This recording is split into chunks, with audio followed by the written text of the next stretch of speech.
सहनौ भुनक्तु सह वीर्यं करवावहै तेजस्विनावधीतमस्तु मा विद्विषावहै। ॐ शान्ति शान्ति शान्ति।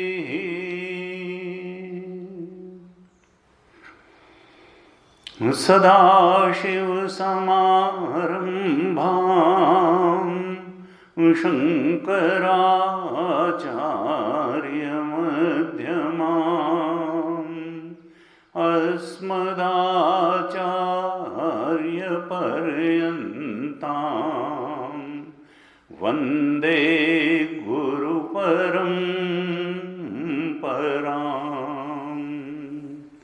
अज्ञानतिमिरान्धस्य ज्ञानाञ्जनशलाकया चक्षुरुन्मीलितं येन तस्मै श्री गुरवे नमः। तस्मै श्री गुरवे नमः। सच्चिदानन्दरूपाय विश्वोत्पत्त्यादिहेतवे तापत्रयविनाशाय श्रीकृष्णाय वयं नुमः। यं प्रव्रजन्तमनुपेतमपेतकृत्यं द्वैपायनो विरह कातराजुहाव।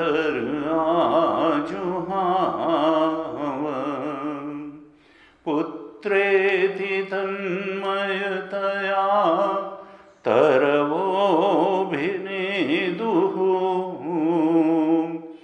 तं सर्वभूतहृदयं मुनिमानतोऽस्मि।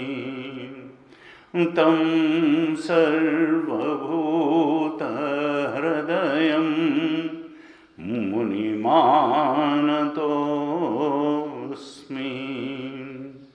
नारायणं नमस्कृत्य नरं चैव नरोत्तमं देवीं सरस्वतीं व्यासं ततो जयमुदीरयेत्।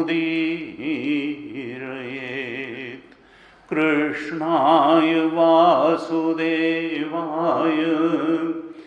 हरये परमात्मने प्रणतक्लेशनाशाय गोविन्दाय नमो नमः। प्रणतक्लेशनाशाय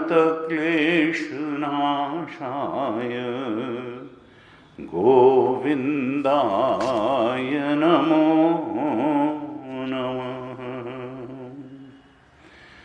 ओम।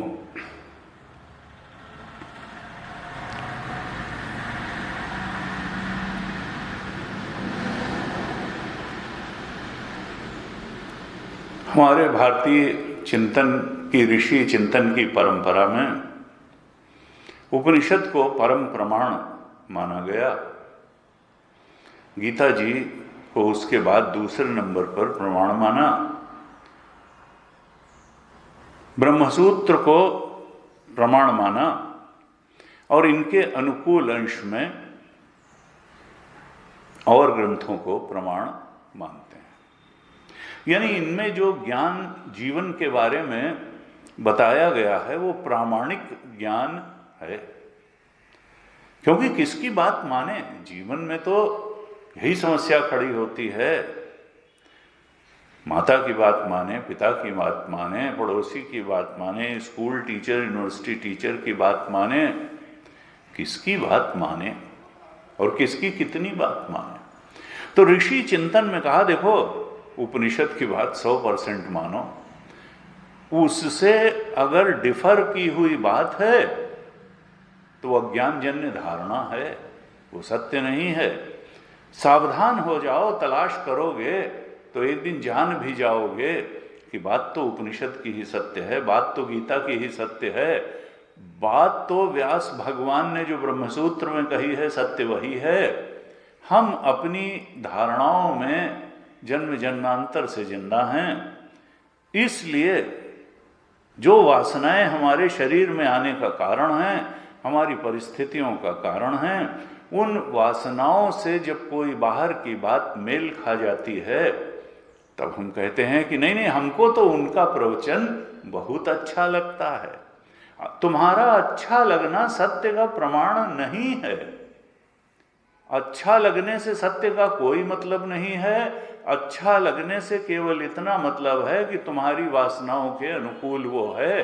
वो वासनाएं जिनको त्याग करके ही आत्मबोध होना है, उन वासनाओं के अनुकूल ही अगर तुम जीवन जीते रहोगे, इस संसार को एनालाइज करके एक्सेप्ट और रिजेक्ट करते रहोगे, तो फिर उन्हीं वासनाओं में फंसे रहोगे।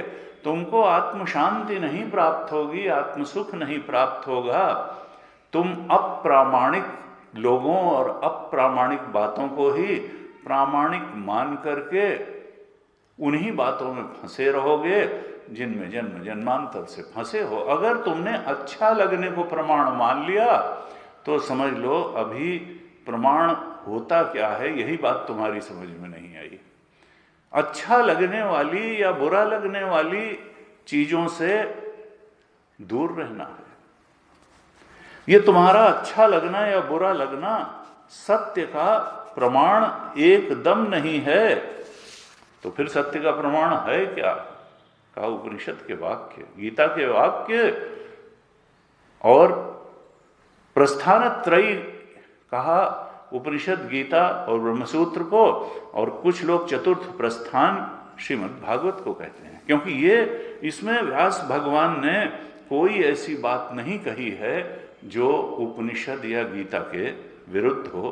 क्योंकि वेदों का व्यास भी उन्होंने किया, महाभारत के अंग के रूप में गीता भी उन्हीं की लेखनी से प्राप्त हुई और ये पुराण भी उनकी लेखनी से ही प्राप्त हुए हैं। इसलिए हमको ध्यान रखना है कि अगर भागवत जी के विरोध में हमारी कोई मान्यता है, हमको अच्छी लगे चाहे बुरी लगे, सत्य बात तो भागवत की ही है। हमारे अनुकूल बैठे चाहे प्रतिकूल बैठे, अगर हम भागवत के बताए रास्ते पर चलेंगे तो हम उस शांति और सुख तक पहुंच जाएंगे जिसकी हमको जन्म जन्मांतर से तलाश है। अब कुछ लोगों की आदत क्या होती है कि जहां बहुत सारे लोग जाते हों वहां सत्य होगा। नहीं, सारे महात्माओं में भीड़ मूर्खों की होती है। रजनीश कहते थे भीड़ कभी कोई क्रिएटिव काम नहीं किया। भीड़ तो दुकानें जलाती है, भीड़ जुलूस निकालती है, भीड़ हत्याएं कर सकती है, महान कार्य कोई व्यक्ति ही करता है। बल्ब का, टीवी का, रेडियो का, डीएनए का स्ट्रक्चर व्यक्तियों ने ही फाइंड आउट किया, भीड़ ने नहीं किया। और इसीलिए बड़ा एक महत्वपूर्ण सूक्ति है कि महाजनों ये गतः सपंथा। अब इसमें भी कुछ लोग मिस इंटरप्रेट कर देते हैं कि जिधर ज्यादा लोग जाते हों वही रास्ता ठीक है। नहीं, महाजनों का मतलब है महापुरुष जिस रास्ते से गए हों, वेद व्यास जिस रास्ते गए हों, भगवान शंकराचार्य जिस रास्ते गए हों, गुरुदेव जिस रास्ते गए हों, तेजोमयान जी जिस रास्ते गए हों, वही रास्ता ठीक है। रामकृष्ण परमहंस, विवेकानंद, रमण महर्षि, ये महापुरुष हैं, ये जिस रास्ते गए हों वही रास्ता ठीक है। ज्यादा लोग जिस रास्ते जाते हैं वो रास्ता ठीक है, ऐसा हमको धारणा, गलत धारणा नहीं बना लेनी चाहिए। ज्यादा लोग सिनेमा घर में जाते हैं, ज्यादा लोग क्लब में जाते हैं, ज्यादा लोग मॉल में जाते हैं, ज्यादा लोग मदिरालय में जाते हैं। इसका मतलब ये नहीं है कि वहां जाने से आत्मज्ञान मिल जाएगा। नानक देव जी ने कहा, कच दी मंडी बिच सच दा गाहक कोई कोई। ये संसार कांच की मंडी है, यहां सत्य के ग्राहक बहुत कम मिलते हैं। कच दी मंडी बिच सच दा गाहक कोई कोई। उन पर असीम अनुकंपा है प्रभु की, जो वेदांत श्रवण के लिए आ गए, जिनको वेदांत ग्रहण भी हो गया और जिनकी दृष्टि में, जिनके दिनचर्या में भी वेदांत उतरता चला जा रहा। वो इस धरती पर रहने वाले प्रभु के कृपा पात्र भक्त हैं, संत हैं। यही तो संत का लक्षण है, यही तो आध्यात्मिक रूप से उन्नत व्यक्तियों का लक्षण है कि उनका मन सहज रूप में अच्छी बातों में लग जाता है। नहीं तो वासनाएं अगर सात्विक न हो तो ढकेल करके रजोगुणी बातों में लगा देती हैं, तमोगुणी बातों में लगा देती हैं, व्यक्ति को भटकाती ही रहती हैं। हमको बहुत सावधान रहना है, हमको सत्संग की महिमा को समझना है, किस प्रकार से ये भागवत जी का दिखाया रास्ता हमारे शरीर को, हमारे इस जीवन को उन्नति, आध्यात्मिक उन्नति के रास्ते ले जाएगा, निःश्रेयस की पराकाष्ठा पर पहुंचा देगा। और इसके लिए वैराग्य तो चाहिए। पकड़ने का रास्ता तो कामना प्रेरित कर्मों का रास्ता है, वासना प्रेरित कर्मों का रास्ता वो बताएगा कि इकट्ठा करो, इकट्ठा करो, इकट्ठा करो। क्या इकट्ठा करो? संसार के भोग पदार्थों को इकट्ठा करो, धन को इकट्ठा करो, पद को इकट्ठा करो। इसकी उपलब्धि जीवन का चरम परम लक्ष्य है। लेकिन भागवत जी क्या संदेश देंगी, उपनिषद क्या संदेश देंगे कि त्यागेन एके अमृतत्वम आनशु। तुम तो इन वासना जन्य कामनाओं का त्याग करो, कामना जन्य जो बातें तुमको बहुत अच्छी, ऊंची और अनुकरणीय लगती हैं, उनका त्याग करो। तुम हल्की बातें और हल्के लोगों के चक्कर में मत पड़ो, तुम तो श्रेष्ठतम का वर्ण करो। और श्रेष्ठतम कौन है? श्रेष्ठतम परमात्मा है, ईश्वर है, हमारा आत्मा है। संसार का की कोई बात वर्णनीय नहीं है। उपनिषद और गीता और भागवत की दृष्टि में अगर वर्णनीय है तो परमात्मा है, हमारा आत्मा है, ईश्वर ही वर्णनीय है। तो पहले तो हम अपना वर्ण ठीक करें। अब सन्यास की बात जब आती है, अर्थात अनासक्त रहें। सन्यास का मतलब केवल कपड़े पहनने से सन्यास नहीं होता। केवल अग्नि का त्याग कर देने से सन्यास नहीं होता है। गीता जी में 5वें अध्याय के दूसरे श्लोक में भगवान ने बहुत स्पष्ट रूप से कहा कि ज्ञेयः स नित्य सन्यासी यो न द्वेष्टि न कांक्षति। वही वास्तव में सन्यासी है जो न किसी से द्वेष करता है और न आकांक्षा करता है। पूरी गीता में इस राग द्वेष से ऊपर उठने का संदेश भगवान ने दिया है, क्योंकि इसी में अगर हम फंसे रह जाएंगे राग द्वेष में, तो फिर हमें समय ही नहीं मिलेगा आत्मचिंतन का। और भगवान शंकराचार्य ने भी यही कहा देखो राग द्वेष में मत फंसो, निर्द्वंद्व होकर के जीवन जियो। इस राग द्वेष के द्वंद्व ये आकांक्षा से और द्वेष से ऊपर उठ जाओ। ये केवल वासना का खेल है। वासना जिससे नहीं मिलती उसको दूर भगाने की कोशिश करते हैं, और जिसके साथ वासना कामना मैच कर जाती है उसे पाने के लिए दौड़ पड़ते हैं। लेकिन ये दोनों ही शत्रु हैं। तौ ह्यस्य परिपंथिनो, दोनों रास्ते के डाकू हैं। ये साधना पथ में आगे नहीं बढ़ने देंगे। भगवान शंकराचार्य ने भजगोविंदम में कहा कि हे साधक, शत्रु मित्रे पुत्रे बंधो, इस संसार में क्या है, इसका स्वरूप क्या है? कोई शत्रु है, कोई मित्र है, कोई तुम्हारा विरोधी होगा, कोई तुम्हारा समर्थक होगा, कोई तुम्हारा पुत्र होगा, कोई बेटा बेटी होगा, कोई भाई होगा, कोई बहन होगी, कोई माता पिता होंगे। कहा इनके साथ व्यवहार कैसा करो? तो भज गोविंदम के 25वें श्लोक में भगवान शंकराचार्य कहते हैं, शत्रु मित्रे पुत्रे बंधो मां कुरु यत्नम विग्रह संधो। इनसे लड़ाई या इनसे मित्रता के चक्कर में बहुत मत पड़ो। ये शरीर के संबंधी हैं और शरीर तक संबंधी हैं। तुम्हारा असली संबंधी परमात्मा है, इसलिए उधर ध्यान दो, उसके चिंतन पर ध्यान दो। अगर तुम शत्रु मित्र पुत्र और बंधुओं इन्हीं के विग्रह और संधि में पड़े रहोगे कि ये हमारे बड़े अपने हैं और ये तो हमारा विरोध करने वाले हैं, तो जीवन का समय नष्ट करोगे। कहते हैं भगवान शंकराचार्य वहां, सर्वस्मिन् न पश्यात्मानम। देखो सब में वही चेतना जो तुम्हारे अंदर आत्मा बन के बैठी है, तुम्हारे शत्रु में, मित्र में, पुत्र में, बंधुओं में, सब में वही चेतन उनकी आत्मा बन करके बैठा है।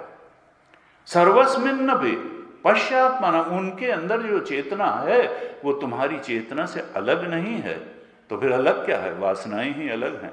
और मुक्ति का रास्ता क्या है कि ना अपनी वासनाओं पर ध्यान दो ना उनकी वासनाओं पर ध्यान दो। ये वासनाओं के चक्कर में अगर उलझ गए तो फिर संसार के ही चक्कर में उलझ जाओगे और न देह बचा पाओगे, न संसार बचा पाओगे, न संसार की उपलब्धियां बचा पाओगे। जहां खड़े थे वहीं खड़े रहोगे, या हो सकता है 4 कदम और पीछे हट करके जाओ। सत्य के बोध में प्रतिष्ठित नहीं हो पाओगे। इसलिए सर्वस्मिन् अपि पश्य आत्मानम, सब में उसी आत्म तत्व का, उसी ईश्वर तत्व ब्रह्म तत्व का, शुद्ध चेतन तत्व का प्रसार देखो। सर्वत्र उत्सृज्य भेद अज्ञानम, और जो भेद तुमको दिखाई देता है ये माया का है, नाम रूप में ही भेद है। सच्चिदानंद जो अधिष्ठान है उसमें कोई भेद नहीं है। तुम तो उस अधिष्ठान को देखो और उसको दृष्टि में रखते हुए अपना व्यवहार भी करो, अपने जीवन का लक्ष्य निर्धारित करो, उस लक्ष्य को पाने का मार्ग चुनो। यही मार्ग गीता जी बताती हैं, यही मार्ग भागवत जी भी बताती हैं। ये जो अज्ञान जन्य भेद विभेद है, यह नाम रूप का ही बस है, जो सत्य नहीं है, जो अधिष्ठान है। अस्ति भाति प्रियम सत चित आनंद, वही सत्य है, उधर ध्यान रखो। और इसके लिए अनासक्ति ही उपाय है, वैराग्य ही उपाय है। वासना प्रेरित जीवन उपाय नहीं है, कामना प्रेरित जीवन उपाय नहीं है। गीता जी में भगवान ने 18 अध्याय बोले, और हर अध्याय का जो नाम है ऋषियों ने दिया, वो सन्यास के नाम पे दे दिया। चौथे अध्याय का नाम क्या दिया भगवान ने क्या संतों ने दिया? चौथे अध्याय को कहा ज्ञान कर्म संन्यास योग। और 5वें अध्याय का क्या नाम दिया कि कर्म संन्यास योग। 6ठे अध्याय का नाम दिया आत्म संयम योग। इस प्रकार से नाम देते देते अंतिम 18वें अध्याय को कहा मोक्ष संन्यास योग। यानी यहां तक अगर तुम संन्यास करते चले गए तो मुक्ति को प्राप्त कर लोगे, आत्मा के ब्रह्म स्वरूप को जान लोगे, पहचान लोगे, उसमें दृढ़ता से स्थित हो जाओगे।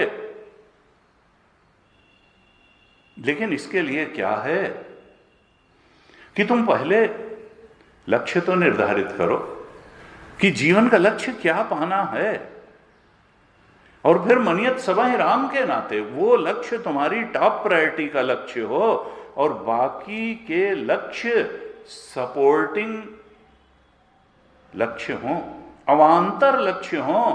तुम्हारा परम लक्ष्य तो उस आत्मबोध में दृढ़ता से प्रतिष्ठित होना ही हो। और ये सन्यास के, ये त्याग के, ये ईश्वरीय वर्ण के मार्ग पर चल करके ही होगा। और हम ये कह के छुट्टी नहीं पा सकते हैं कि साहब हम तो गृहस्थ हैं, ये तो साधुओं की बात है, ये सन्यास तो साधुओं की है, हमारे ऊपर तो इतना। लेकिन मजे की बात यह है कि जब भगवान ने गीता का उपदेश किया तो उपदेश करने वाला भी गृहस्थ, और जो जिसके लिए उपदेश किया अर्जुन वो भी गृहस्थ।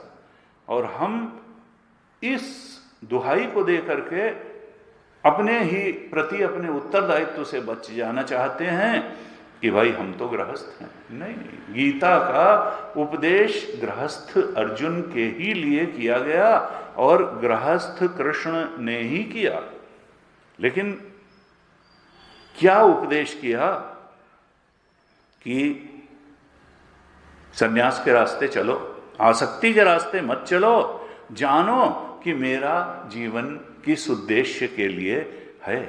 वर्ण कैवल्य हो, एक लक्ष्य स्पष्ट हो तुम्हारे जीवन का कि मैं जीवित हूं तो इसी लक्ष्य को पाने के लिए हूं। मैं कर्म को कर्मयोग बनाऊंगा और फिर बुद्धि योग भी बनाऊंगा और उस परम चरम लक्ष्य को प्राप्त कर लूंगा। मेरा समय उसी के लिए है, मेरा सारा व्यक्तित्व व्यवसायत्मिका बुद्धि, मेरी बुद्धि उधर ही लगे। इस प्रकार से यही संदेश देने के लिए, और यह कैसे होगा? श्रवण कीर्तन और स्मरण जब उसी परम तत्व का होगा तब धीरे धीरे हमारा अंतःकरण शुद्ध होता जाएगा, हमारे अंतःकरण में लक्ष्य भी स्पष्ट होगा, उस आत्मा का आनंद और शांति भी अनुभव होगी और धीरे धीरे हम उस लक्ष्य तक पहुंच जाएंगे। हम पिछले 1-2 कक्षाओं से चर्चा कर रहे हैं, ये भागवत महापुराण के 2 स्कंध के 1 अध्याय का जो 5वां श्लोक है, उसमें भगवान ने साधना का स्वरूप ही बता दिया कि तस्मात् भारत सर्वात्मा भगवान ईश्वरो हरि ही श्रोतव्य कीर्तितव्यश्च स्मर्तव्यश्च इच्छता अभयम। सारे प्रकार के भय से अगर पार जाना चाहते हो, अनंत आनंद और शांति का अनुभव करना चाहते हो, तो मनुष्य का वो मरने वाला हो या अभी मरण बहुत दूर दिखाई दे रहा हो, सबका कर्तव्य यही है कि भगवत चर्चा सुने, आत्म चर्चा सुने, आत्म कीर्तन करें और आत्मा का स्मरण करें। श्रोतव्य कीर्तितव्यश्च स्मर्तव्यश्च इच्छता अभयम। अब इन बातों को सुनने की ताकत रखने वाला, इस रास्ते चलने की ताकत रखने वाला, इन बातों को सुन करके पचाने की सामर्थ्य रखने वाला बहुत नहीं होते। भगवान की कृपा चाहिए, क्योंकि न सदग्रंथ मिलेगा न सदगुरु मिलेगा, पुण्य पुंज बिनु मिलहि न संता, और सत्संगति संस्कृति करंता। जब पुण्य की कमाई होगी तभी बुद्धि सदशास्त्र की तरफ झुकेगी, सदगुरु की तरफ झुकेगी। संत विशुद्ध मिलहि परितेहि, राम कृपा करि चितवा जेहि। जिस पर भगवान की नजरें इनायत होती हैं, भगवान कृपा दृष्टि जिस पर डालते हैं, उसी को शुद्ध संत मिलते हैं। नहीं तो इधर उधर के लोग, ध्यान को बेचने वाले लोगों के ही चरण शरण पकड़ लेता है व्यक्ति, और वो न तो खुद कुछ जान पाए पहचान पाए, न तुमको कुछ दे सकते हैं, लेकिन वो कहते हैं आओ एक सिटिंग में जो है बोध करा देंगे। देखो ध्यान का पथ कितना जो है सरल है, वो न खुद कभी ध्यान कर पाए न तुमको करा सकते हैं। कभी कहेंगे चौकोर कमरे में ध्यान करो, कभी कहेंगे ऐसे कमरे में ध्यान करो, कभी कहेंगे मोमबत्ती पर ध्यान करो, कभी कहेंगे हृदय में ध्यान करो। किसी न किसी जड़ वस्तु को ध्यान का आलंबन बताते रहेंगे। वेदांत कहता है कि जब तक श्रवण नहीं करोगे, क्योंकि ज्ञान नहीं होगा, तब तक किसी अज्ञान जन्य वस्तु का ही ध्यान करते रहोगे। ध्यान करने से, जहां खड़े हैं वहीं से ध्यान करने से आज तक किसी को ज्ञान नहीं हुआ। टिम्बकटू न गए, न सुना, न पढ़ा, कर लो ध्यान कैसा है, ध्यान से मालूम पड़ जाएगा। अज्ञान का निवारण ज्ञान से होता है, और ज्ञान केवल और केवल शास्त्र श्रवण सद्गुरु के उपदेश से ही ज्ञान होता है, और ज्ञान होने का कोई उपाय नहीं है। श्रद्धा वित्तो भूत्वा आत्मनि एव आत्मानं पश्येत। परमात्मा के मार्ग पर जब साधक श्रद्धा की पूजा लेकर के चलता है, आत्मा के बारे में श्रवण करता है, फिर मनन करता है, फिर उस मनन किए हुए ज्ञान पर मेडिटेट करता है, तब जाकर के बोध होता है। जहां खड़े हैं वहीं से ध्यान करके बोध का कोई उपाय नहीं है। बहुत स्पष्ट रूप से वेदांत ग्रंथ कहते हैं कि सत्य के बोध में प्रतिष्ठित होने का मार्ग है श्रवण मनन निधिध्यासन। और कोई मेंटल एक्सरसाइज करके या फिजिकल एक्सरसाइज करके, कोई ड्रिल करके, मेंटल या फिजिकल ड्रिल करके न तो आज तक किसी को ज्ञान हुआ न कभी होगा। याज्ञवल्क्य ने बृहदारण्यक में स्पष्ट रूप से कह दिया कि आत्मा वारे द्रष्टव्य श्रोतव्य मंतव्य निधिध्यासितव्य। आत्मा को अगर जानना है तो हरि मैत्री श्रवण करो। जो जानता है, जो उसमें प्रतिष्ठित हो चुका है, ऐसे श्रोत्री ब्रह्मनिष्ठ सद्गुरु के चरणों में जाकर के श्रवण करो, मनन करो और निधिध्यासन करो, तभी उस आत्मा का बोध होगा। और नहीं तो हम ऐसे लोगों से ही प्रेरणा लेते हुए जीवन निकाल देंगे।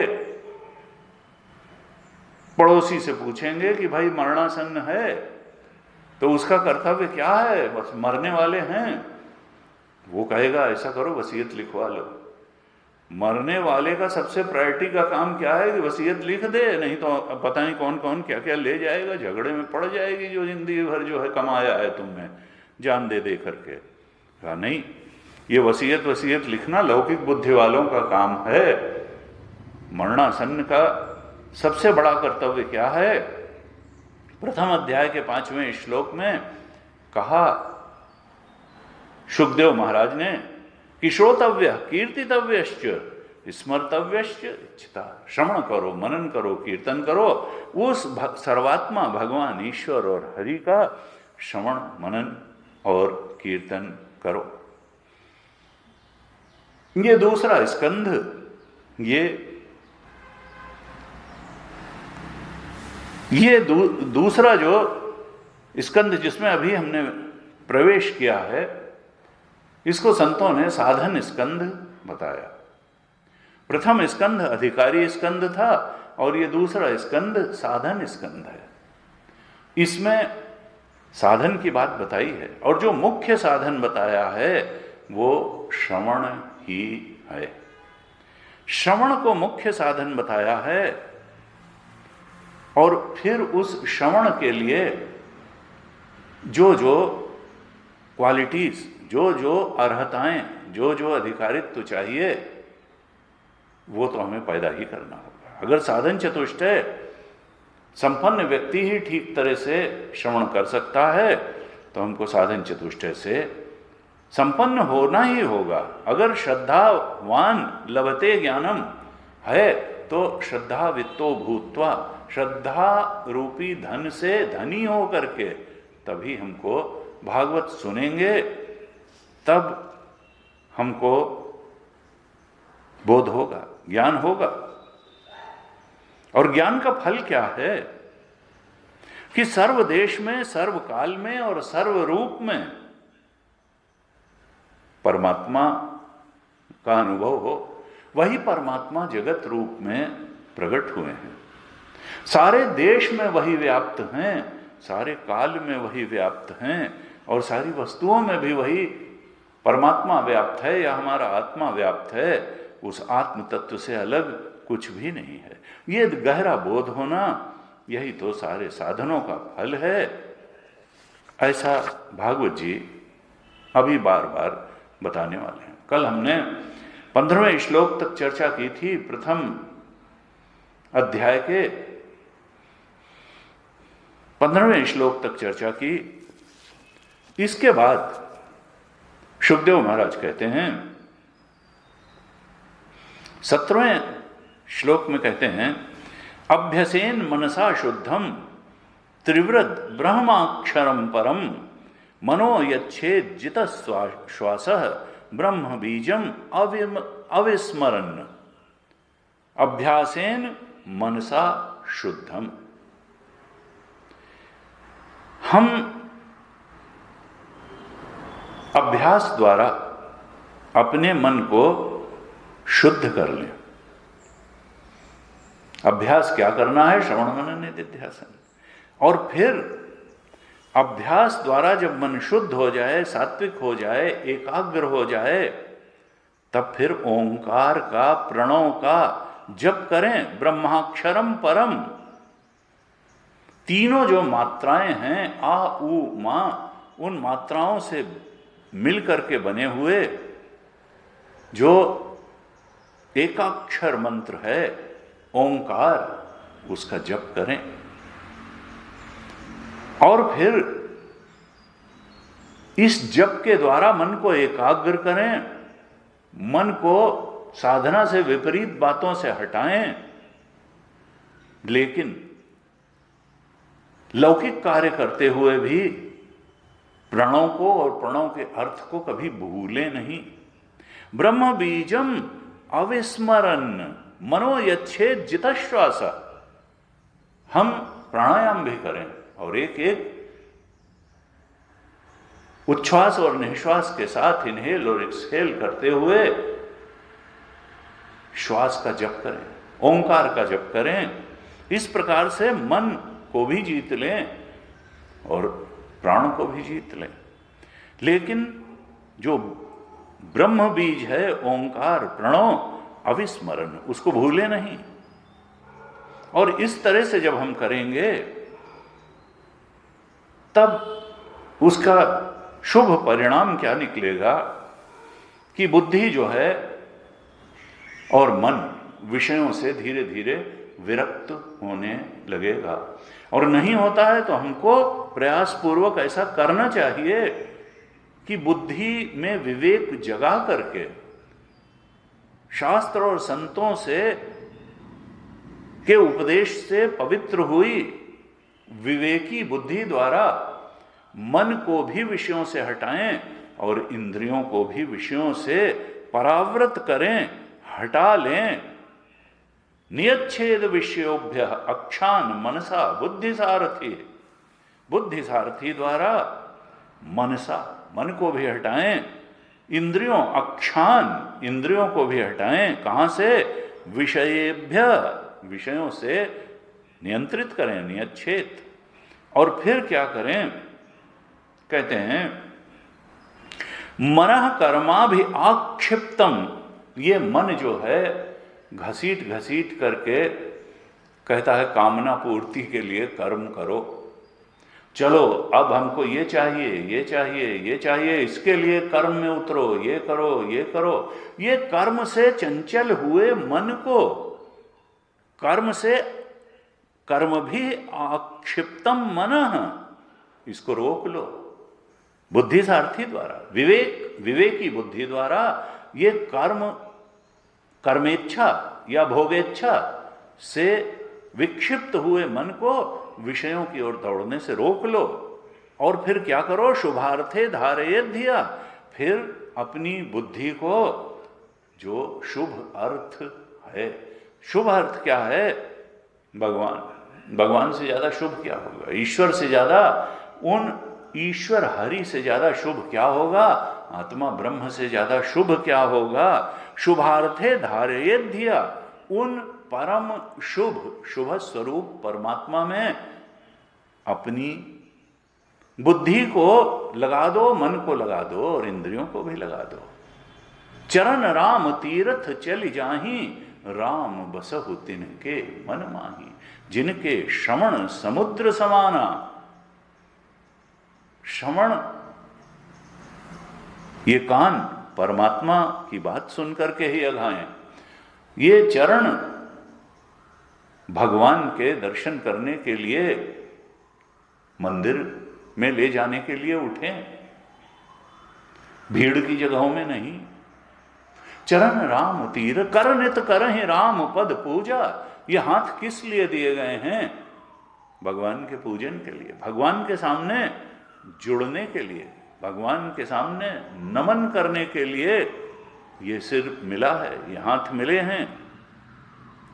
शुभार्थे धारयेद्धिया, अपनी बुद्धि, मन और इंद्रियों को भगवान में लगा दे। 18वें श्लोक में कहा। और फिर कहते हैं सुखदेव जी की परीक्षित, उसके बाद क्या करे? जब बुद्धि एकाग्र हो जाए, मन भी एकाग्र हो जाए, बहुत सहजता के साथ इंद्रियां, मन और बुद्धि भगवान में तल्लीन होने लगे, तब क्या करे?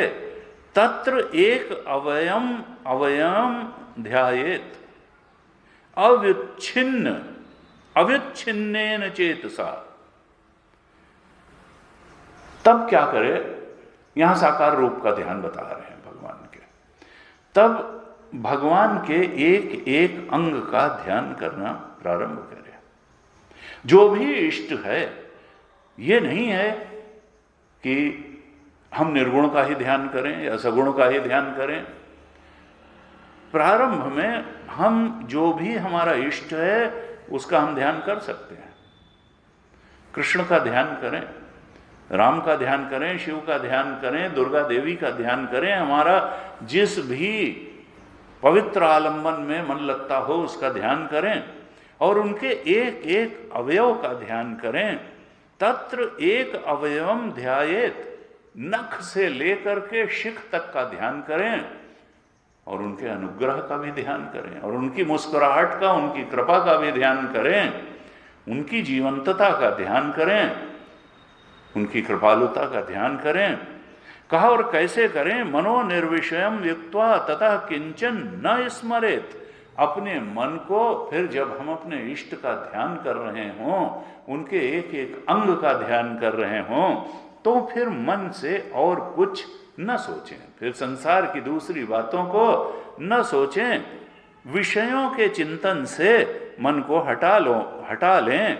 मनो निर्विषयम युक्त्वा ततः किंचन न स्मरेत। हम अपने इष्ट के स्वरूप, उनकी करुणा, उनकी कृपालुता, उनके अनुग्रह, उनके स्वरूप के अलावा और कुछ न सोचें। पदम तत्परमम विष्णु। इस प्रकार से जब हम लगातार चिंतन करेंगे, ध्यान करेंगे अपने इष्ट का, तो उसका शुभ परिणाम क्या होगा कि हम अपने इष्ट के बोध में प्रतिष्ठित हो जाएंगे। जिस परम बोध की स्थिति में हमारा इष्ट है, उसी परम शांति और परम सुख की स्थिति में धीरे धीरे हमारा चित्त भी डूब जाएगा।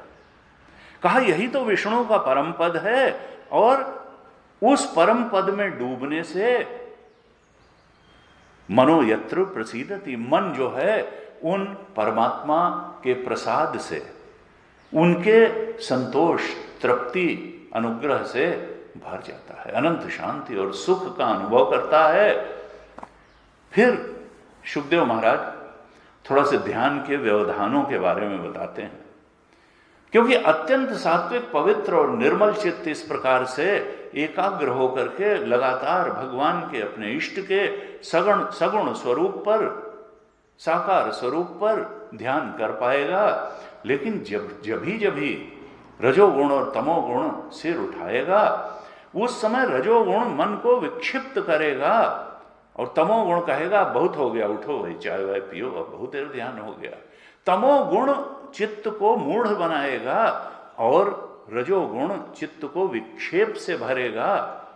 शुकदेव महाराज कहते हैं अगर ऐसा हो, चित्त रजोगुण से विक्षिप्त हो या तमोगुण से मूढ़ हो जाए, मन न लग रहा हो, तो घबराए नहीं, बड़े धैर्य के साथ हमको फिर से मन को समझा बुझा करके और भगवान के ही ध्यान में लगा देना चाहिए। उसी सगुण साकार के रूप में चित्त को निवेश कर देना चाहिए, धीरे से, झगड़ा करके नहीं। ध्येयाकार वृत्ति बन जाए, भगवान की ही धारणा होने लगे।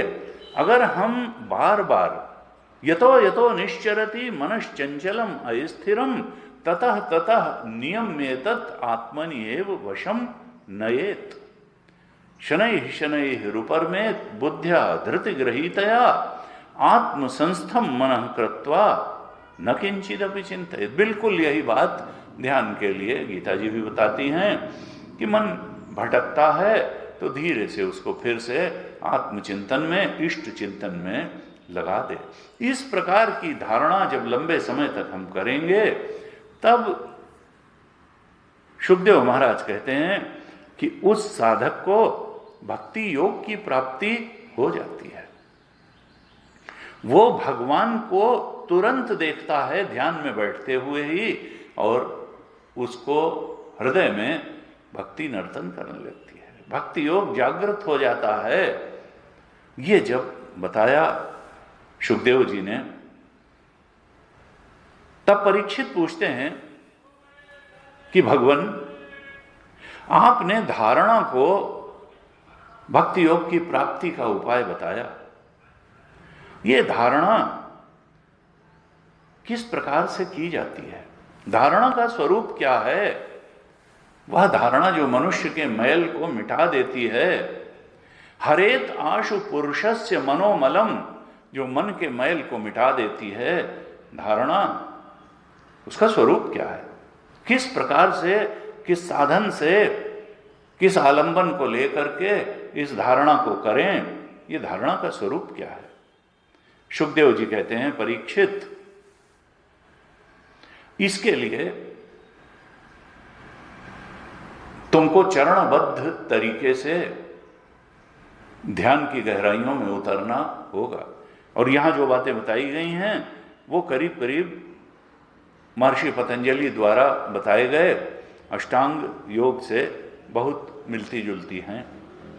शुकदेव जी कहते हैं, जितासनो जितश्वासः जित संगो जितेन्द्रियः स्थूले भगवतो रूपे मनः संधारयेत धिया, कहते हैं जितासनो। सबसे पहले तो आसन को जीतो। जब ध्यान के लिए बैठो तो बैठते ही शरीर विद्रोह न करे कि नहीं सुखासन नहीं, पद्मासन पद्मासन नहीं, वीरासन वीरासन नहीं। नहीं नहीं, एक आसन में सुख पूर्वक बैठ जाओ। स्थिर सुखम आसनम, पतंजलि महाराज। जिस आसन में सुख पूर्वक बैठ सको, स्थिरता से बैठ सको, पलथी मार के जमीन या सोफा पे न भी बैठ सको तो कुर्सी में बैठ जाओ, लेकिन जिस आसन से बैठो उसी आसन से रोज बैठो। जितासनो, आसन को जीतो कि कम से कम 1 घंटे बैठ तो सकें बिना हिले डुले, बिना घबराए एक आसन पर। और शुरुआत 20 मिनट 25 मिनट आधे घंटे से की जा सकती है, लेकिन कहा सबसे पहली चीज क्या होगी ध्यान करने के लिए कि जितासना, आसन पर जय प्राप्त करो। स्थिर हो करके थोड़े लंबे समय तक बैठना सीख जाओ। और जिता श्वासा का फिर प्राणायाम करो। जिता श्वासा, ओंकार का उच्चारण करो, उद्गीत प्राणायाम करो, अनुलोम विलोम करो, कपालभाति करो, कुछ प्राणायाम करो। जिता श्वासा, जिससे श्वास की गति तुम्हारे नियंत्रण में आती हो, ऐसा प्राणायाम करो। फिर कहा जिता संग, अर्थात मन भागेगा, जहां जहां उसकी आसक्ति बैठी है वहां वहां मन भाग भाग के जाएगा, तो मन पर नियंत्रण करो। ये आसक्ति को जीतो, मन की आसक्ति को जीतो। उतनी देर मन को अपने प्रभु में ही एकाग्र करो। जहां जहां भागे वहां वहां से पकड़ के लाओ और भगवान के रूप में लगाओ और चिंतन में लगाओ, भगवान के गुणों में लगाओ। जित संगो, मन की जो आदत पड़ी है संसार के विषयों में पीछे भागने की, उस आसक्ति को जीतो। जित संग अर्थात प्रत्याहार करो। मन की आदत है, इंद्रियों की आदत है बाहर संसार में भागने की, इनका प्रति आहार करो। अंदर आत्म तत्व, इष्ट के स्वरूप में ही लगातार ये लगा रहे, उसके बारे में सोचे, उसके बारे में ही ध्यान करे। तो प्रत्याहार बताया, आसन बताया, प्राणायाम बताया, प्रत्याहार बताया। और फिर कहते हैं जितेंद्रिय, इंद्रियों पर भी संयम करो। ये इंद्रियों पर संयम क्या है? जो अष्टांग योग में यम नियम है। यम नियम पतंजलि महाराज ने क्या बताया? कहा सत्य अहिंसा अस्तेय अपरिग्रह, सत्य अहिंसा ब्रह्मचर्य अस्तेय अपरिग्रह। देखो, वाणी से सत्य बोलो, किसी के प्रति निंदा करने वाले वचन मत बोलो, वो हिंसा है। और फिर शरीर से प्रताड़ित करना तो और भी खराब बात है, ये अनाध्यात्मिक है। अहिंसा का जीवन साधक को जीना चाहिए, सत्य को सोचने, उसमें स्थित रहने और उसी को बताने का जीवन होना चाहिए। सत्य, अहिंसा और ब्रह्मचर्य। हम अपनी दिनचर्या ऐसी बनाएं जो ब्रह्मबोध की तरफ बढ़ाने वाली हो। अपना जीवन भी ऐसा बनाएं कि हमको केवल संसार का ही ज्ञान न रह जाए, हम ब्रह्म के बोध की तरफ बढ़ें, ऐसी दिनचर्या बनाएं। नहीं तो शंकराचार्य भगवान ने कहा पश्यन्नपि न च पश्यति मूढ़। जो मूढ़ व्यक्ति है वो तो देखते हुए भी नहीं देखता है। क्यों? क्योंकि पश्यति इति पशु, वो पशु के धरातल पर ही जी रहा है, क्योंकि उसने आंख से जो देखने में आता है उसी को खाली सत्य माना। उसने जो चीज आंख से देखने में नहीं आती है, आत्म तत्व, उसका ध्यान ही नहीं देता, उसको सच ही नहीं मानता। कहा वो पशु है, क्योंकि पशु का ही लक्षण है कि पश्यति इति पशु। जो देखने पर ही जिसकी सारी सत्य बुद्धि का आलंबन है, जो देखने के आगे दुनिया नहीं जानता, जो देखने के आगे अपने आप को नहीं जानता, जो दृश्य जगत को ही सत्य मानता है, जिसको दृष्टा का कोई पता ही नहीं है, जो साक्षी तत्व को जानता ही नहीं, साक्षी के स्वरूप को नहीं जानता, साक्षी के ब्रह्म स्वरूप आत्मस्वरूप को नहीं जानता वो तो पशु ही है। क्यों? क्योंकि पश्यति इति पशु, वो तो केवल आंख पे निर्भर है। यहां पर शुकदेव जी कहते हैं कि यम नियम का पालन करो, सत्य अहिंसा ब्रह्मचर्य अस्ते, दूसरे के धन पर कुदृष्टि मत रखो, जे ताकहीं पर धन परदारा। काम और लोभ से तुम्हारा जीवन संचालित न हो, विवेक से संचालित हो। और अपरिग्रह, बहुत ज्यादा चीजों की संग्रह करने की आवश्यकता मनुष्य को होती नहीं है। वासना प्रेरित जीवन जीने के कारण व्यक्ति उन चीजों को इकट्ठा करता रहता है जिनकी कामना होती है, आवश्यकता नहीं होती। You must differentiate between necessity and desire. Desire is mother of pain, necessity is not mother of pain. Necessity has to be fulfilled, उसी को फुलफिल करो। अपरिग्रह का जीवन जियो। शौच, संतोष, तप, स्वाध्याय, ईश्वर प्रणिधान, इसका जीवन, ये नियम है। 5 नियम बताए पतंजलि महाराज ने। शुचिता का, पवित्रता का जीवन जियो। शौच, स्वाध्याय, संतोष, तृप्त रहो। भगवान ने सब तो दिया है, शरीर दे दिया, खाने पीने के लिए दे दिया, सांस लेने के लिए हवा दे दी, अब क्यों परेशान हो? संतोष कर, जो दिया बहुत दिया, बहुत दिया देने वाले ने तुझको। संतोष का, जो भगवान ने दिया है बहुत उचित दिया है, संतुष्ट होके जियो। शुचिता से जियो। शौच, स्वाध्याय, शौच, संतोष, तप, और दूसरों की सेवा के लिए जियो। तप पूर्वक जीवन जियो। अपने आत्मबोध के लिए जितने तप की आवश्यकता है, सत्संग, स्वाध्याय, ध्यान का जीवन जियो, श्रवण का जीवन जियो, मनन का जीवन जियो, तप का जीवन जियो। अपने मन और इंद्रियों को वहां लगा करके जियो जिससे कल्याण होने वाला है। वर्ण ठीक करो और उसकी प्राप्ति के लिए तप करो। शौच, संतोष, तप और स्वाध्याय। अध्ययन करते रहो कि कितने दुर्गुण जीवन से गए और कितने सद्गुण आए, क्योंकि बोध का रास्ता सद्गुणों से होके ही जाता है। हम अपनी जिम्मेदारी से बच नहीं सकते हैं कि हम जैसे जी रहे हैं वैसे ही जीते रहेंगे और हमको अपने आत्मा के ब्रह्मत्व का बोध भी हो जाएगा, नहीं होगा। हमको पहले सद्गुणी बनना ही पड़ेगा। ताते कछु गण दोष बखाने, संग्रह त्याग न बिनु पहचाने। कहा देखो यम नियम का जीवन जियो। ईश्वर के प्रति समर्पित होकर के भक्ति का जीवन जियो, ऐसे कहते हैं। और फिर 23 श्लोक में ये कहा शुकदेव महाराज ने कि स्थूले भगवतो रूपे मना संधारये धिया। ये सब करने के बाद आसन, श्वास, आसक्ति, इंद्रियों पर विजय प्राप्त करने के बाद फिर बुद्धि और मन को भगवान के सगुण साकार रूप में लगा दे। और अब कहां लगाए? पहले तो इष्ट का ध्यान बताया था, अब कहा भगवान के विराट स्वरूप का ध्यान करे।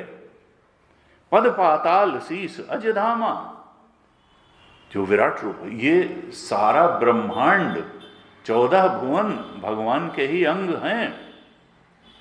यहां बड़ा लंबा वर्णन है कि ये जो जल, अग्नि, वायु, आकाश, अहंकार, महत्त्व, प्रकृति, इन 7 आवरणों में घिरे हुए जो ब्रह्मांड आत्मा हैं, जो विराट पुरुष भगवान हैं, उनकी धारणा करो।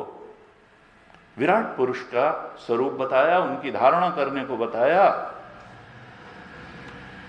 पद पाताल, उनका जो तलवा है वो पाताल है, उनकी जो घुटने हैं वो सुतल हैं, जांघें वितल हैं, उनका पेड़ू भूतल है, नाभि आकाश है, और भगवान का मस्तक जो है वो सत्यलोक है, और उनकी मुस्कान ही माया है। धर्म उनके स्तन है और अधर्म उनकी पीठ है। गुरु जी कहते देखो अधर्म को पीठ कहा है, अर्थात हमको अधर्म की तरफ पीठ कर लेनी चाहिए कि भगवान की पीठ को अधर्म कहा और उनकी छाती को धर्म कहा। यानी हमारे व्यक्तित्व में जो डोमिनेटिंग फैक्टर हो, धर्माचरण हो। अधर्म का आचरण नहीं करना है, उसको पीछे रखना है।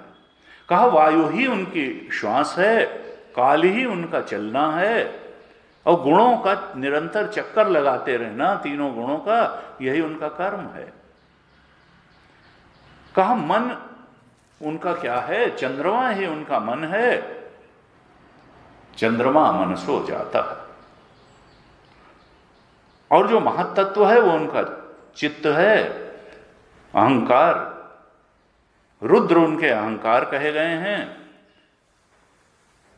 मनुष्य उनके निवास स्थान है। दैत्यों को उनका वीर कहा गया।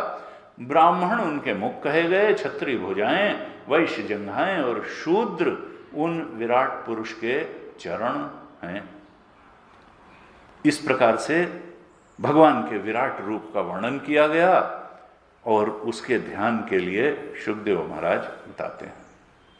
फिर कहते हैं इस दूसरे अध्याय के अंतिम श्लोक में, कहते हैं 39-39 श्लोक में, कि स सर्वधि वृत्ति अनुभूय सर्व आत्मा यथा स्वप्न जन ईक्षित एकः तम सत्यम आनंद निधिम भजेत न अन्यत्र सज्जेत यत आत्मपातः।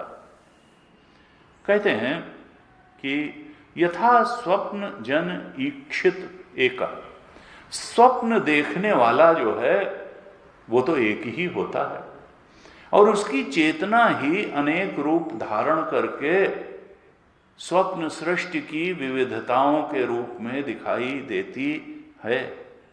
उसी प्रकार से जो हमारा आत्मा है, सात्मा तम सत्यम आनंद निधिम, वो तो सत्य और आनंद का सागर है, निधि है।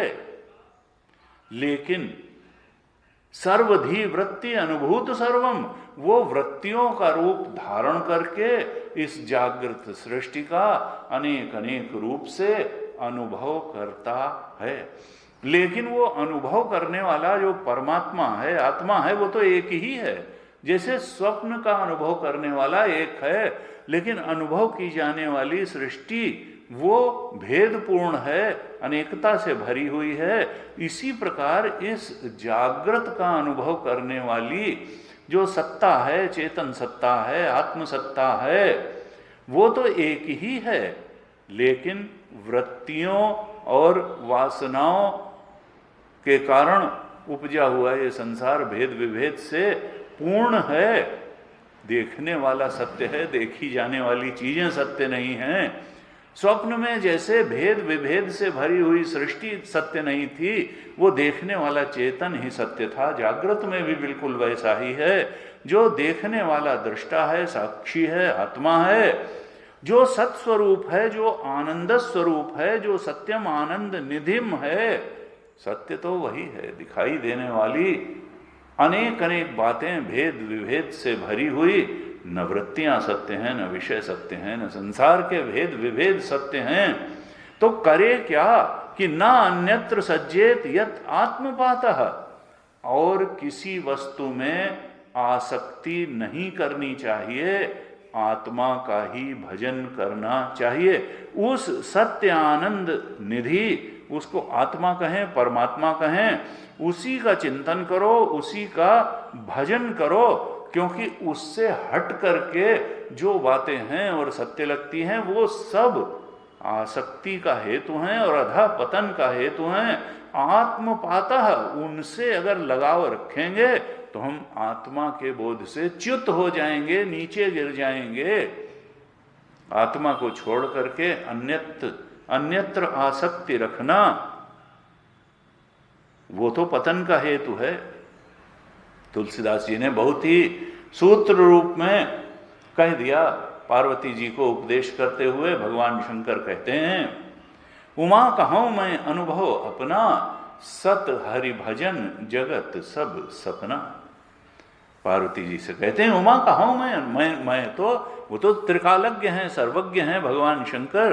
उन्होंने कहा मेरा अनुभव यही है कि सत हरि भजन, यहाँ हम आ गए हैं, इस देह में आ गए हैं, न देह सत्य है न संसार के भेद विभेद सत्य हैं। यहाँ अगर कुछ सत्य है तो उस परम सत्य को बढ़ाने वाला जो हरि भजन है वही सत्य है, क्योंकि वो परम सत्य आत्मबोध में ले जाकर के खड़ा कर देगा।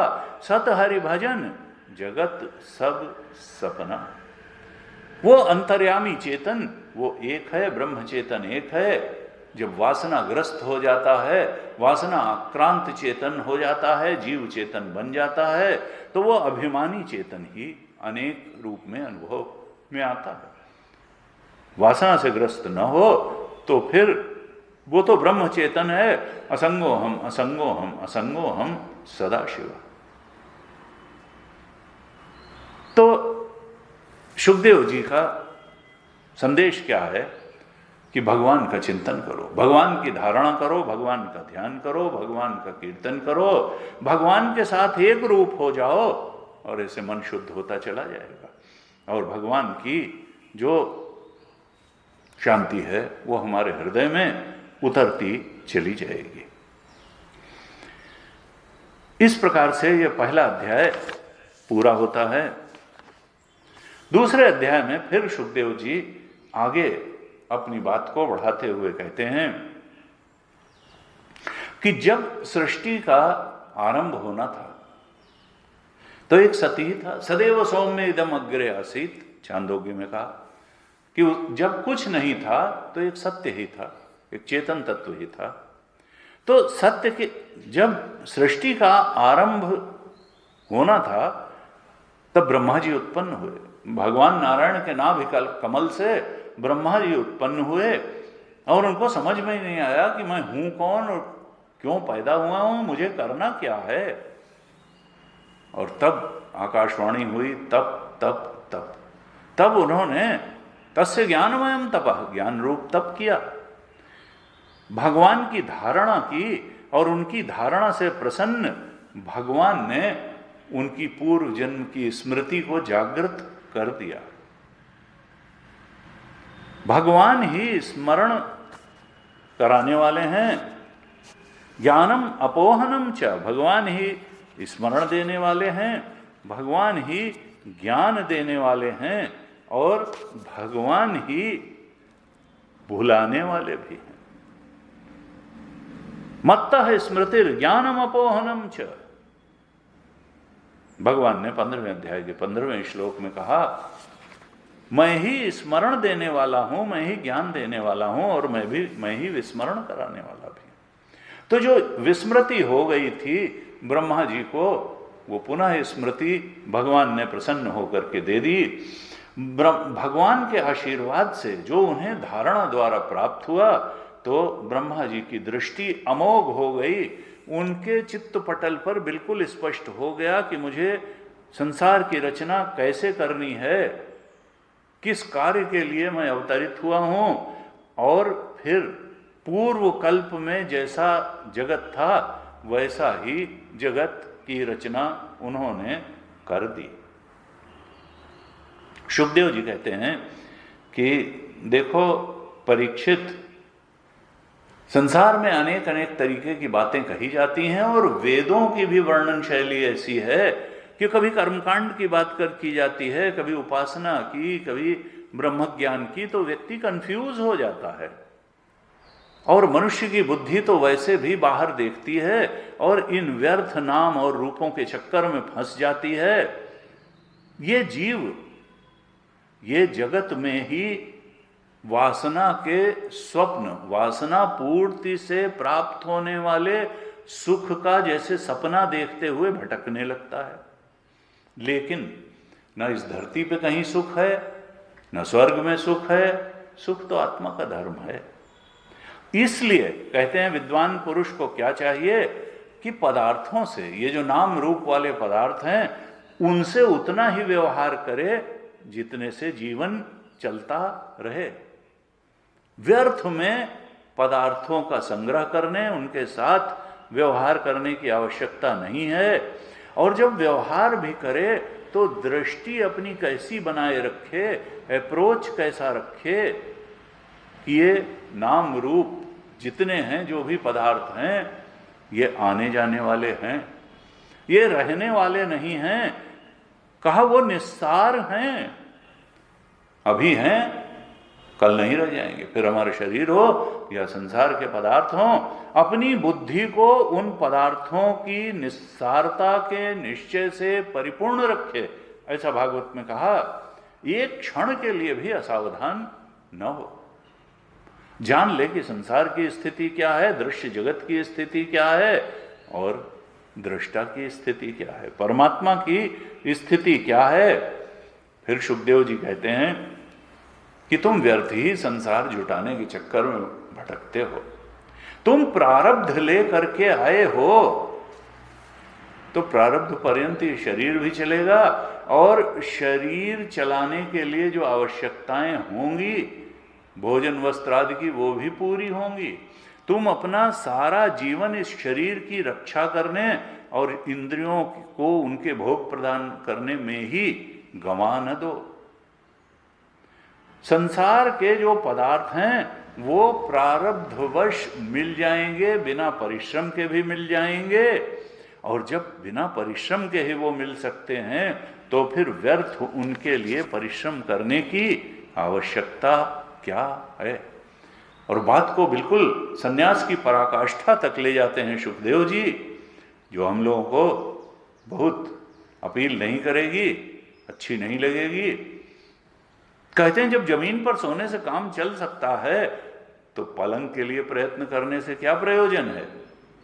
जब भुजाओं का तकिया बनाया जा सकता है तो फिर गुलगुले तकियों की क्या आवश्यकता है। जब अंजलि में ले करके भी भोजन किया जा सकता है तो इतने बर्तन क्यों रखना। नहीं साहब, क्रॉकरी वो तो उनके यहाँ इतनी अच्छी है, हमारे यहाँ और अच्छी होनी चाहिए। कहा जब वृक्ष की छाल पहन करके या वस्त्रहीन रहकर भी जीवन जिया जा सकता है तब फिर ये इतने वस्त्रों की क्या आवश्यकता है। कहने का क्या अर्थ है कि हमें तो समाज की जो हैसियत हमारी है उसके अनुसार तो रहना ही पड़ेगा, लेकिन अननेसेसरली दिखावे के लिए या कामनाग्रस्त हो करके बहुत सी बातों के संग्रह का कोई औचित्य नहीं है। यह नहीं है कि हम कपड़ा पहनना बंद कर दें या पलंग पे सोना बंद कर दें, लेकिन बहुत ज़्यादा लैविशली रहना, लैविशली खाना, लैविशली पहनना, इसका बहुत मतलब नहीं है। भागवत जी में ही आगे कहेंगे कि भाई यथा आवश्यकता परिग्रह, अपरिग्रह से गृहस्थ का भी नहीं चलता है और सन्यासी का भी नहीं चलता है। कुछ नहीं तो एक कमंडलू तो उसके पास होगा और 2-3 जोड़ी कपड़े तो होंगे। समाज के लिए इस शरीर को शीत और ग्रीष्म से बचाने के लिए वस्त्र तो पहनना होगा, नहीं तो अस्पतालों में ही जिंदगी निकल जाएगी। साधना क्या करेंगे। तो कहा देखो, भगवान शंकराचार्य ने थोड़ा एक्सट्रीम तक बात को कही कि थोड़ी बात तो हमारी समझ में आ जाए। हम त्याग का जीवन जिए, हम परमार्थ के पथ पर बढ़ने का जीवन जिए, संसार के त्याग के मार्ग पर चलें, हम संग्रह के मार्ग पर न चलें। कहा क्या वृक्ष भिक्षा नहीं देते, वृक्ष खुद अपने फल खा लेते हैं। इतनी बड़ी सृष्टि, बंदर, कुत्ता, भेड़िया, बकरी, हिरन, सबके लिए तो भोजन और रहने की व्यवस्था कर रखी है उस परमात्मा ने, तो हमारे लिए क्यों नहीं। वृक्ष कबो नहीं फल भखाएं, नदी न संचय नीर, और परमार्थ के कारण साधु निधरा शरीर। नदियां अपने लिए नहीं बहती हैं, वृक्ष अपने लिए फल नहीं देते हैं, दूसरों के लिए ही देते हैं। नदियां अपना जल खुद नहीं पीती हैं। कहते हैं शुकदेव महाराज, क्या नदियां सूख गई हैं? क्या रहने के लिए पहाड़ों की कंदराएं नहीं हैं, गुफाएं बंद कर दी गई हैं? और अंत में कहते हैं कि क्या भगवान अपने शरणागतों की रक्षा नहीं करते हैं? तुम भगवान के स्मरण में, भगवान के ध्यान में जीवन बिताओगे तो क्या भगवान तुमको जीवन चलाने लायक जो भी तुम्हें आवश्यकताएं हैं वो पूरी नहीं करेंगे। नहीं, वो तो करेंगे।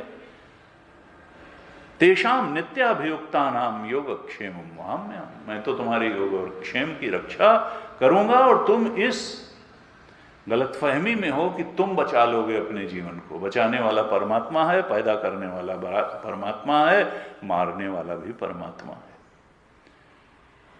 शुकदेव जी कहते हैं, क्या भगवान अपने शरणागतों की रक्षा नहीं करते? करते हैं। जब ऐसी स्थिति है तो फिर जो विवेकी है, जो सद्गुरु की शरण में है, जो सदशास्त्र की शरण में है, ऐसे विवेकी बुद्धिमान लोग, यहां लिखा, कस्मात् भजन्ति कवयो धन दुर्मद अंधान, दूसरे अध्याय के 5वें श्लोक में कहा, फिर जो बुद्धिमान लोग हैं वो धन दुर्मद अंधान, जो धन के घमंड में चूर रहते हैं, मद नहीं दुर्मद, जिनकी बुद्धि धन के नशे में दुर्मति बन गई है। उस धन के नशे में चूर घमंडी धनियों की चापलूसी फिर लोग क्यों करते हैं? जब भगवान का अनुग्रह है, भगवान ने जीवन के लिए सब प्रबंध कर रखा है, तो फिर क्यों ऐसा करते हैं? अखंडानंद महाराज कहते थे कि देखो, इसके लिए क्या करना है कि हमको संयम तो करना होगा। अगर संयम का जीवन जिएंगे तो फिर हम उस रास्ते चलने में समर्थ होंगे जिधर चलने का आह्वान शुकदेव महाराज कर रहे हैं। वो कहते, वृंदावन में एक साधु थे जिनकी सोने के पहले 1 किलो दूध पीने की आदत थी। जब तक 1 लीटर दूध न पी लें उनको नींद ही नहीं आती थी। तो पहले एक दिन मैंने कहा उनके गुरु उड़िया बाबा जी से कि भगवान, वैसे तो बहुत अच्छा साधु है, लेकिन इसको जब तक 1 लीटर दूध न पी ले तब तक तो इसको नींद ही नहीं आती, अब इसका क्या करें?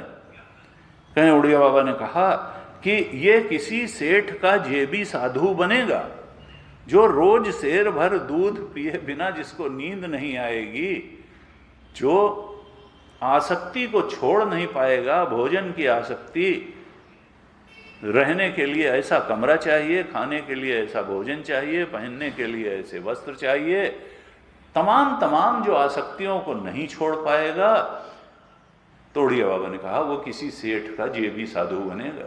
उसी की प्रशंसा करते हुए इसका जीवन जाएगा, इसका जीवन भगवद स्मरण में नहीं जाएगा, और जब भगवद स्मरण में ही नहीं जाएगा तो फिर ये ब्रह्मबोध में क्या प्रतिष्ठित होगा? आत्मा के सत्य का ज्ञान इसको क्या होगा? इसलिए कहा कि देखो, आसन जीतना भी आवश्यक है, प्राणायाम, प्रत्याहार, यम, नियम, धारणा, ध्यान, और भगवान का ध्यान, भगवान के बारे में सुनना, आसक्ति का त्याग करना, और अपने जीवन को ऐसा बनाना कि यथावश्यकता परिग्रह, जितनी आवश्यकता है उतना परिग्रह ठीक है। Necessities have to be fulfilled, लेकिन डिजायर्स हैव नो लिमिट। पूरे संसार के भोग पदार्थ भी एक व्यक्ति की इच्छाओं की भी पूर्ति करने में समर्थ नहीं है। इसलिए भागवत जी का, शुकदेव जी का ये संदेश है कि विरक्त का, आसक्ति अनासक्ति का जीवन जियो, वैराग्य का, त्याग का जीवन जियो, यही परमार्थ बोध का मार्ग है। यही जीवन में सर्वोच्च बोध की स्थिति तक पहुंचा देगा, यही जीवन में कृतकृत्यता को ले आएगा। आज आप सबका बहुत बहुत धन्यवाद। ओम पूर्णमदः पूर्णमिदं पूर्णात् पूर्णमुदच्यते पूर्णस्य पूर्णमादाय पूर्णमेवावशिष्यते। ओम शांति शांति शांति। हरि ओम श्री गुरुभ्यो नमः। हरि ओम।